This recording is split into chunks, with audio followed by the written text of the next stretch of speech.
We're going to use this little sign right here. I love this vintage bunny, and I'm going to try to accentuate his little hat he's popping out of. Now this sign, I love it, guys, and there's absolutely nothing wrong with it. I love the vintage look to it. The problem is that in order to pull this off and make it look so it makes sense, because this rabbit is coming out of a hat. And so in order to get it to match, I'm going to have to paint the hat, which means I'm probably going to have to paint the bunny and then put all the things back on him to get him to match all of my stuff. But I love the vintage of him. It's just that I feel that his hat needs to be accentuated. So I'm just going to put a light white coat on here.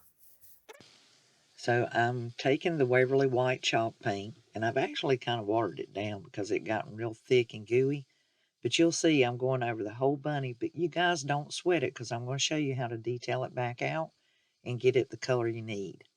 Now, I was getting ready to start vintaging him, and I realized I had forgotten to tell you guys, use your glue gun and fill in those holes where he was tied before, unless you go back and retie it. And then take you a piece of cardboard and put that where you're wanting to outline your hat, and that'll just make things easier with the ink. And I'm actually going to rob this bow off of this sign if I can without destroying it. I'm just wanting that bow because I want to put it right here on the other side. And I've gotten this one painted and kind of detailed out, and then I'll fix his face. But I want to put this bow in place of the painted on bow if I can. Looks like we've got success there, because I will do something else with this side. So that looks like it's going to work out pretty good. So these markers are the pastels that I got from Target, and this one is actually called Melon. So I'm going to try these out. I haven't ever used this brand, but they have this chiseled edge on them, which I really like, and I can tell you guys I already like these. These work really good, and these run $10 here in North Carolina at the Target, and you get, let's see, approximately 8 markers, and they even have a black and a white. So we'll try these out, but I am loving these. So just as the bunny was before, guys, I'm using that Melon paint marker, and I'm filling in his nose, his paws, and his ears. Now this technique I'm showing you here, you can actually pause or slow this down. Just take you a regular black ink bald ink pen now, and just put in some whiskers and those little paw marks, and that way it'll bring it back out, and it's not over detailed. I went around his nose, and you'll see here I'm fixing to go over his ears as well. And it just brought him right back. And I'd already took a sanding sponge and just sanded it where I wanted it. And to bring out his cheeks, guys, I took a dry paper towel and rubbed where I put paint. Now I'm going to Mod Podge it and seal all that in, because I don't want to mess up our paint job and keep him just looking just like he is. And now I'm gluing back on the springed banner, as well as the little bow tie that I had robbed from off the other side. And you can use ribbon there if you like. This is our vintage bunny jumping out of the hat with the spring. And I do like his new look. And like I said, he's going to look good just sitting around with all of my decor for Easter.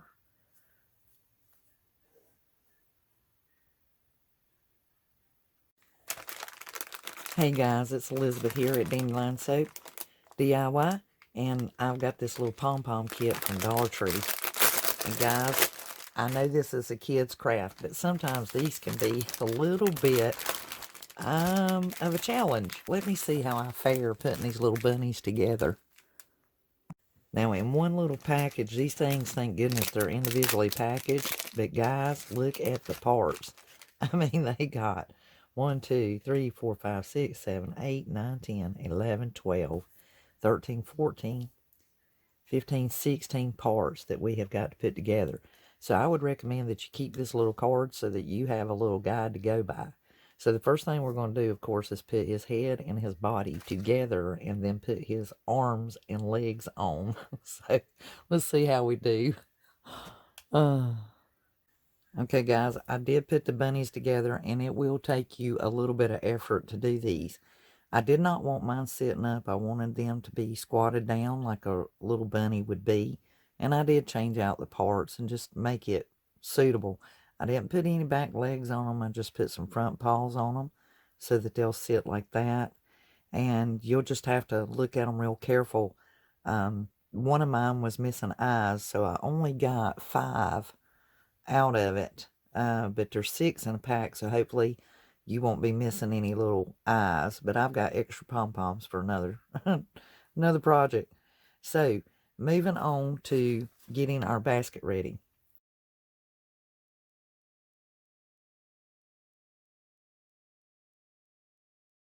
But I'm going to try to put, I'm basically going to put a burlap cover on it.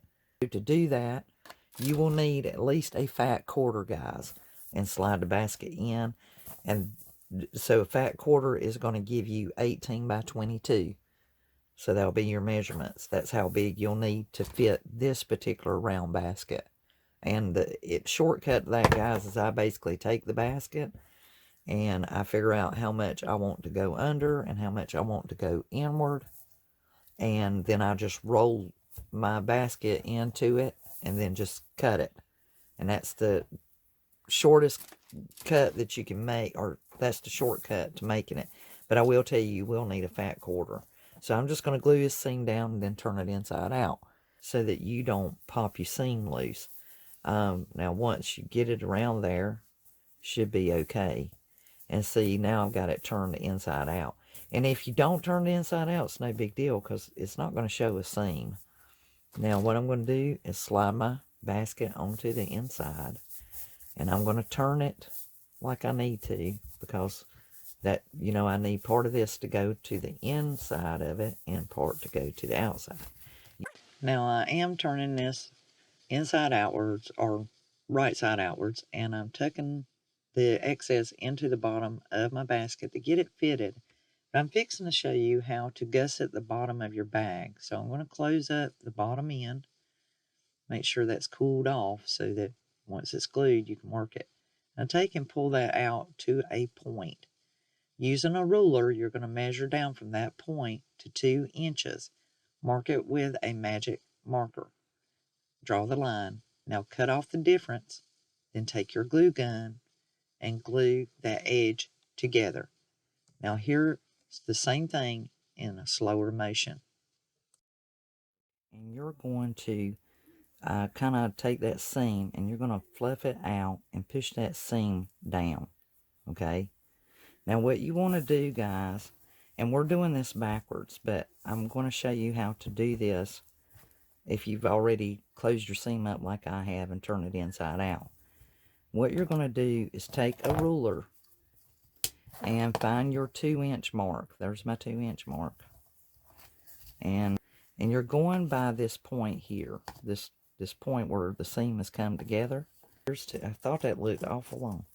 So you're going to take your 2 inches, you're going to use this point, your ruler, and lay it at the 2-inch mark and draw you a line across there. Okay? And try to keep those together. You don't want them shifting, you want to keep that together.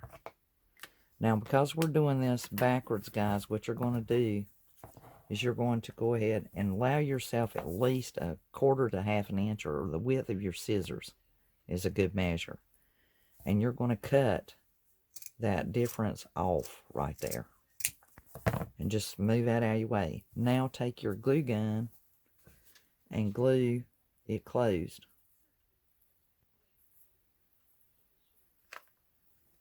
And voila, you have your gusseted bag. Just make sure that's good and closed. You'll have to let that glue cool off to make sure it's going to stay. And then you can push that in and just push that down. No one's going to see that. You're going to have your stuff sitting in there. Now you have this bottom side, and you can do it the very same way, or you can tuck it back in to itself. And I think that may be what I do, is just fold this back in case I need to use this for something else, or a different basket, or I change it out. So that's what I'm going to do, guys. I'm going to glue mine around this basket just in a few places, just so it ain't flopping out. I won't like that. I won't like that at all. Won't look right. Just make sure my front looks good. Now, guys, due to the coronavirus, I've got to make do with what I've got. So I'm going to just basically put me a styrofoam brick in there just to fill up the space. I could use plastic or anything. And I only have the natural Excelsior, so I'm going to lay that in there. It's going to be really Southern Farm kind of look. So I've put my bunnies and my Excelsior in there, guys. Now we're just going to add some carrots to our bunny basket. So I took skews and just glued them to these carrots. That way I can reuse them at another time. And I just stuck them about inside. But then I found the wooden carrot ornaments that I got from Dollar Tree. And I decided to make these like arrows for the bunny farm instead of the funny farm. So I picked out 3. I painted them orange and green with those paint markers you see right there, and took a jumbo wooden stick that I had gotten from Walmart, and I started gluing them left and right, and I had written bunny trail, Easter egg hunt, and picnic area onto them. And then that way I'd have signs for my bunny farm. I first put it in the back, but then I liked it more so in the middle. So either way, whichever you prefer, and you can see that you'll be able to see this basket from any point, no matter where you put it. It's just really cute. I love it. What about you? I need to put me a bow on this basket. And then I just make sure that when I bring this loop, that it goes beyond the halfway point, and you can fold them in half just to make sure that you're going beyond the halfway point before you cut it.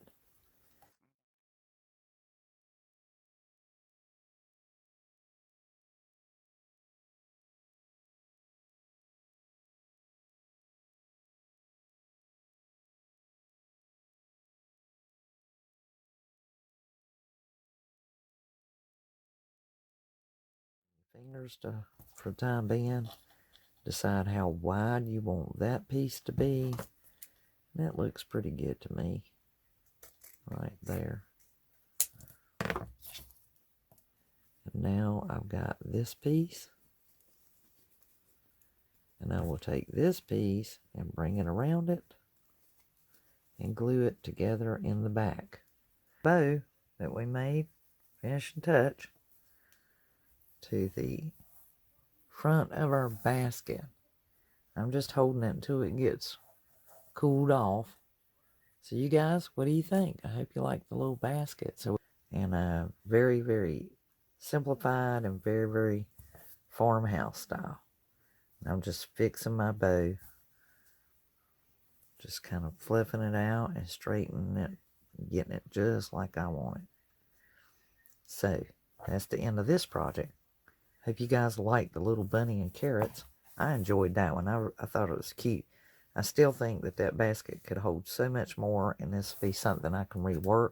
Even after Easter, I can put all the little bunnies and carrots up and use it for another decor and decorate it and fill it up with flowers and things. So, hope you guys like that. All right.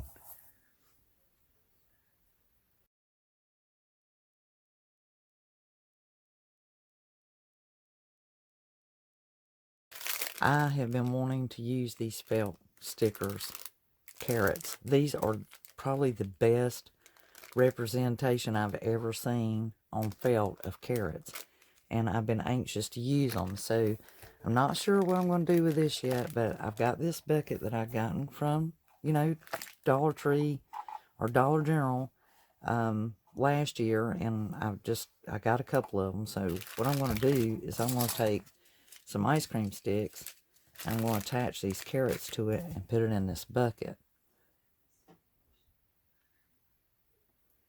Now these carrots, guys, they have a little sticker on them, and it's pretty sticky, but I am afraid that they might come off, so I always put a dot of glue with my hot glue gun on there just to make sure that they don't come off.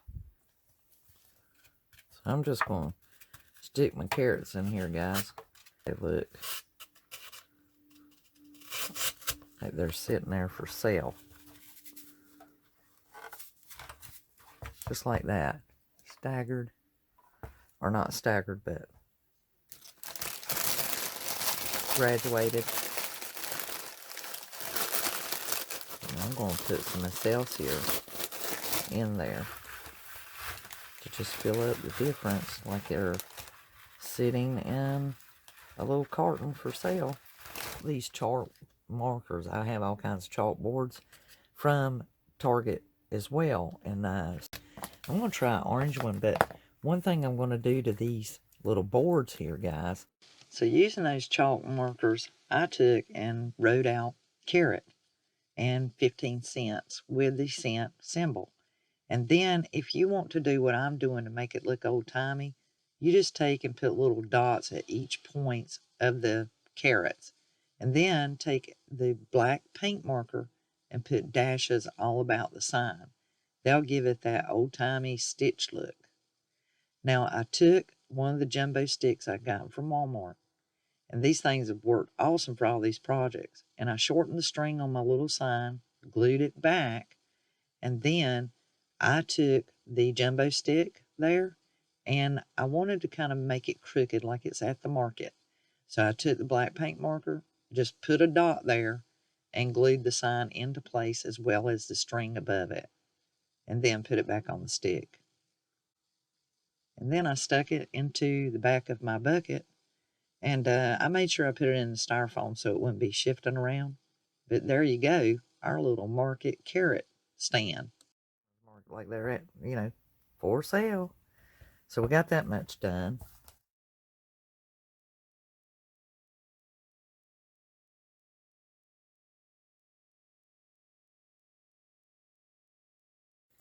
Now I'm going to do the famous wreath that everybody does with the Easter eggs, but I'm going to use the small ones, and we'll see how many I need.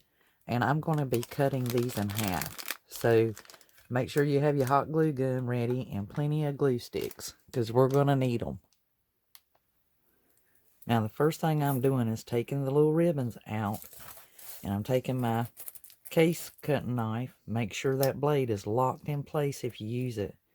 And you can use a regular knife, or if you use this, just make sure you be real careful and keep that blade locked and cut these in half. That way, because you will have to go back and forth with a sharp, smooth blade, not a serrated edge.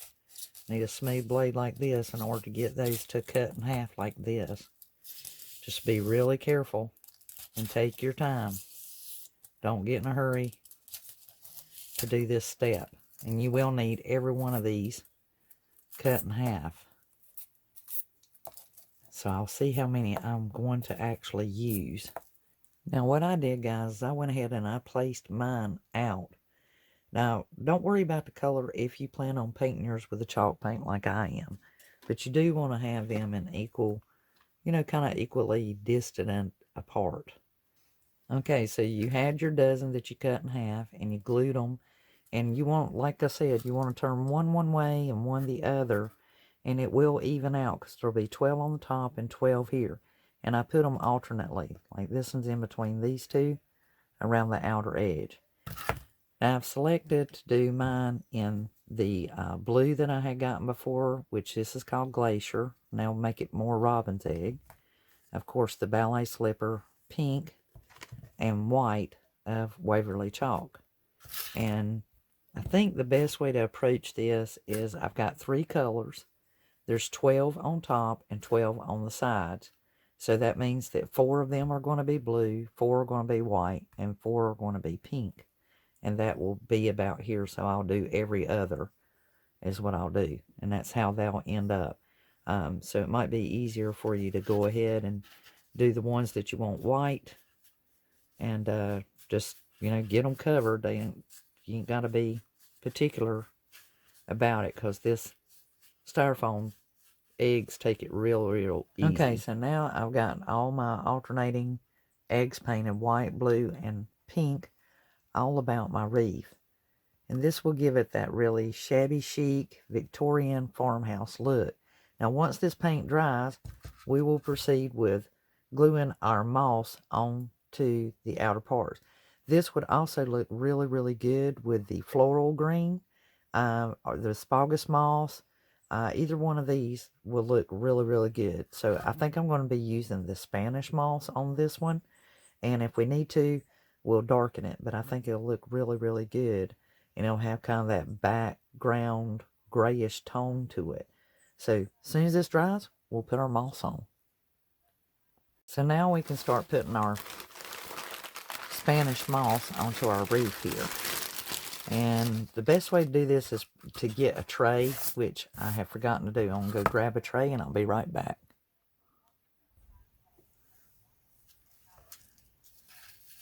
Now, same as we did with our tree for our eggs, I'm going to start putting my moss around my eggs and then glue it down. And just keep filling it in until I get it wrapped around my wreath. So, just work at it the best you know how. And make sure you have plenty of glue in your glue gun, because you don't want your glue to run out. It is a headache when you're not able to motor on once you get it going and get everything lined up where you want it to go. And even though this is Spanish moss, you can't be greedy with it. Now you can take and cut this if you wanted to and then put it on there, but a lot of times it's kind of folded, and if you stretch it out, it'll go right where you want it real easy, and it gives good coverage. So hopefully you will be able to fare as well as I do. I just stretch it out and make little holes for it and then start pinning it down into place, and it works really good for me when I do that. That way I can cover all the little holes and spots real good, because it'll kind of separate and you can just kind of push it around. You can go back and fill in these other little spots and make it look more solid and uniform once you get it all kind of stretched around. Okay, so I got my wreath covered up, guys, with the asparagus moss, and you just want to kind of trim that with your scissors, and then I'll take this and put it in a bag and use it for, another project, mix it up. But also, I've already sprayed it. You can kind of see the white here with that adhesive spray. You can get these at Dollar Tree. It's spray glue. And what they'll do, it's better than hairspray about holding this moss on so that you don't have anything falling off or, shedding and making a mess. And it'll stay looking fresh, too. It kind of gives it a barrier and kind of guards it against dust buildup and, just anything getting dirty and fading in color.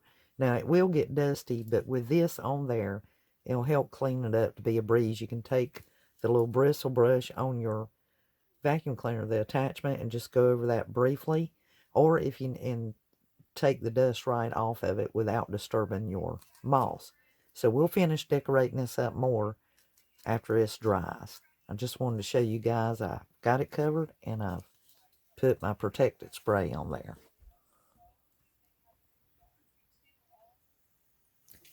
Now, guys, this is dry now, but have you ever just bought a sign because you liked that sign? Well, this is one of those situations. I bought this sign because I wanted this little bunny. That's all I wanted, was this one little bunny. And I loved all these little things that's adorned on it. So mainly because I want this little bunny. And I may actually temporarily place it on my wreath over here. just for Easter. And this will be very shabby chic and Victorian style. And I can actually keep this up beyond spring. So I'm thinking about maybe putting a little pipe cleaner on the back of this and sticking it into my wreath. So I still have this tool that I had gotten from Dollar Tree, and it does have this glitter to it. But what I'm going to do is basically roll this out and double it, and it's going to serve as my hanger as well as my bow. Now take that tool and fold it, and then create yourself a regular tennis shoe bow. Make sure you pull down enough tool to make this, because this will also be your hanger. And once you get it adjusted, we're going to take the two bows and we're going to tie them. This way it's just like a little kid's shoe where you just make sure it doesn't come undone. Make sure you adjust it just right before you snug it down, because once you do, it's there, and it's there to stay. Now place it against your wreath about where you want it. Cut off the difference so it's not snagging on anything. And I lay it right where I want that bow to show up on this wreath. Now I take the right tail and I run it to the back. I take the left tail and bring it underneath it, tuck it behind the bow and run it through the front. Then I bring them up and I tie a square knot right there. And I just make sure I adjust it. Once I've got it adjusted and I've got my square knot tied, tie a knot in the very top of it. And guys, this makes your hanger. It gives it that Victorian shabby chic delicate look, and it's beautiful, and it will not grow old for you. You will love it. It will stay very up to date. I took some shoestring ribbon, as I call it, and I glued that to the bunny. This will allow me to be able to tie him on so that after Easter I can take him off of the wreath and keep using my wreath everyday decor. Now once I tie that bow, I take a little bit of hot glue and I glue it to secure it so it's not shifting around and the bunny didn't get baggy or fall off.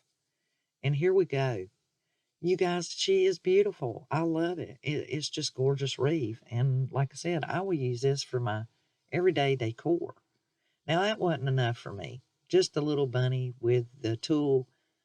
Me being Southern, I love lettering, and I wanted to put that spring on there. It just looked like my little bunny rabbit was looking up. So I just glued it in two spots. I will remove this later on and keep my wreath up year round.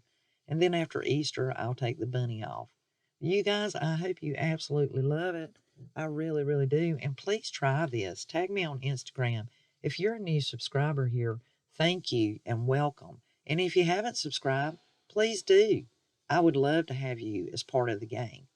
So do try this wreath, and like I said, it'll stay up year round. Now, she's gorgeous. I'm going to go hang her up on my office door.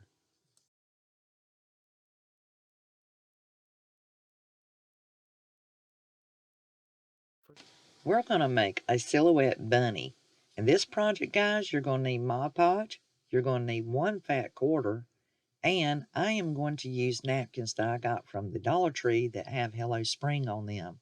And we're going to Mod Podge it onto this silhouette canvas.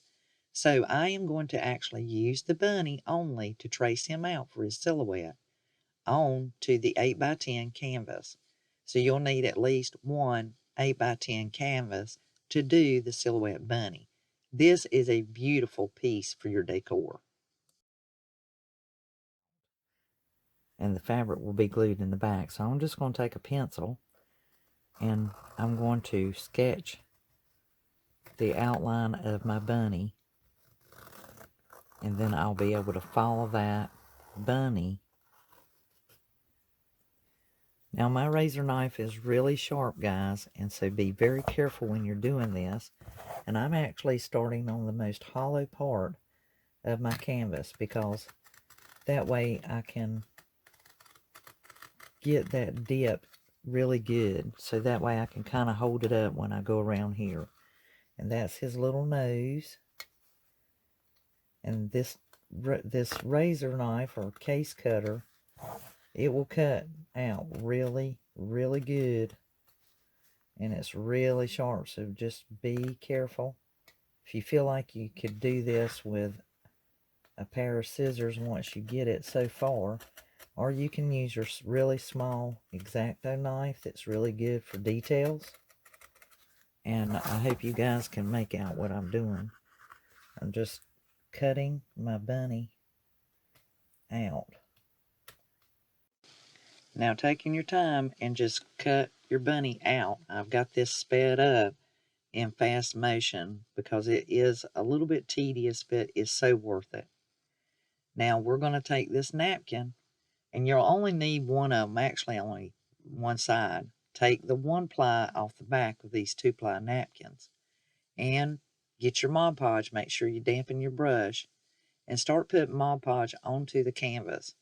And just make sure it's good and even, because it doesn't take a lot of Mod Podge for this napkin to take hold, because it's really, really thin. And just adjust and place your napkin on there, and then get it situated the way you want it. Now what you're going to do is cut off the difference there at the top, because I didn't want another Hello Spring upside down.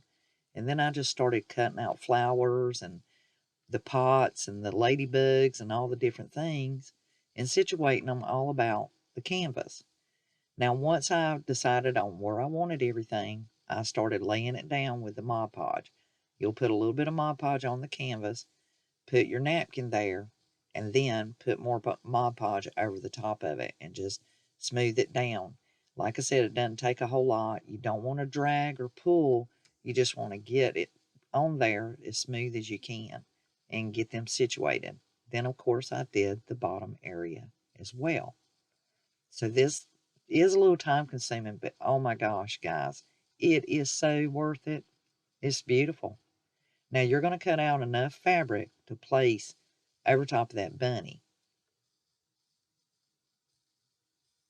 Now you're going to put the Mod Podge on the back of the canvas, and then just start smoothing your fabric out and placing it and making sure that the canvas doesn't get rolled up under it, because the idea here is to seal the canvas against your fabric.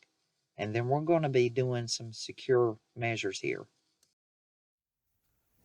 So at this point, I'm going to go ahead and put glue here on this wood edge where it's down at the bottom, just to ensure that my fabric doesn't move now that I've got it good and smooth.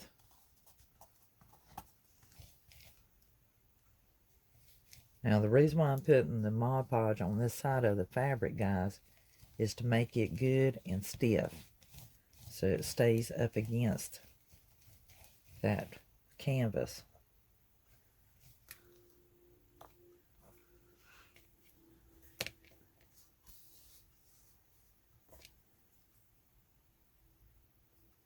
Seal those together. And you could also use probably some ice cream sticks or something. So this bottom part where it's so close to the wood, I may end up having to put a ice cream stick there to ensure that it doesn't shift or get baggy before it dries.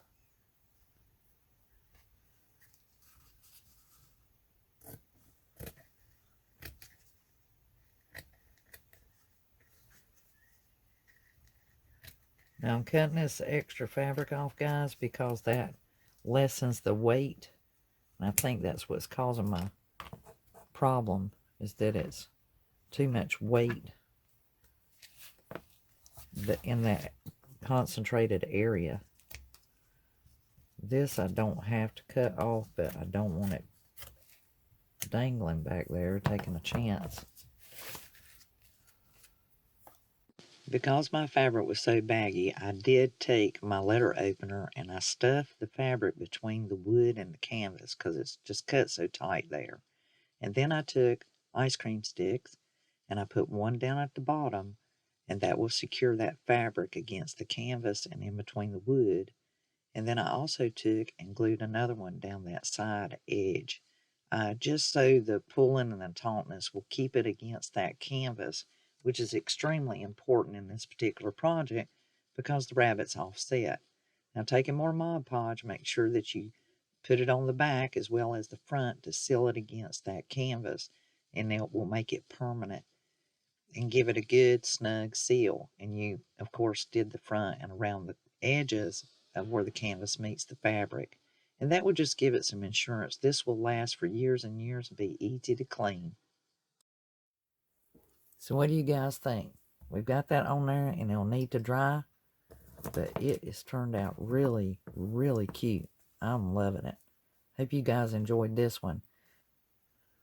Now taking me a little satin ribbon that's got bunnies on it. You can hardly tell it when it's this small. But I'm going to take and I'm going to glue that right there as though my bunny has a little bow. And you guys, this is the end of this DIY. I certainly hope that you try one out. If you do, tag me on Instagram. I would love to see this.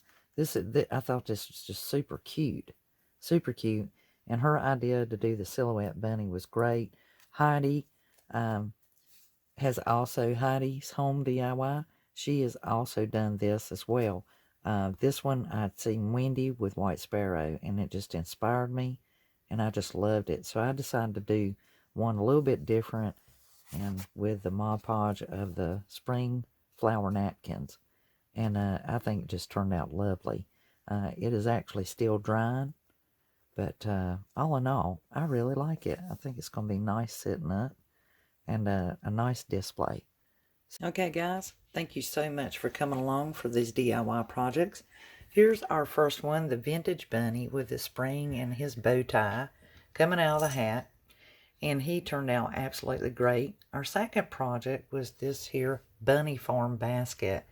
And we did our bunnies and we did the burlap, and I taught you how to gusset your bag. We added carrots and we did our little bunny trail sign with the Easter egg hunt and our carrots pointing like arrows. We also did a bow in this project. Our next project was the carrots at the market. So market carrots along with the sign. And then you guys, for our fifth project that we did our little vintage Shabby Chic Easter egg wreath. And it turned out great. We tied a little bunny on there, and we also attached the spring, and I taught you guys how to do a tulle bow that doubles as your hanger. And then our final project, project number 6 right here, our beautiful Mod Podge silhouette bunny Hello Spring napkins. And I hope you guys enjoyed that too. If you try any of these projects, definitely tag me on Instagram. And you guys, I really appreciate your subscription. And anytime you hit that thumbs up and hit a like, that helps me to rank further in YouTube. And I appreciate your help with that. If you're not a subscriber, please subscribe to the channel. It helps me so much and it's so appreciated. You can always find me over on Instagram. And I hope you guys try these projects out. Tag me and put comments in the description box below. Let me know which one's your favorite, which one you're planning on trying. And if you do, make sure you tag me on Instagram so I can share it in my stories. I sure appreciate it. Once again, if you're new, welcome. And if you haven't subscribed, please do. Until the next DIY, you guys enjoy these projects. And I hope you have a happy Easter. And I hope this keeps you occupied during the coronavirus lock-in. Till the next DIY, this is Elizabeth saying over and out. Bye, guys.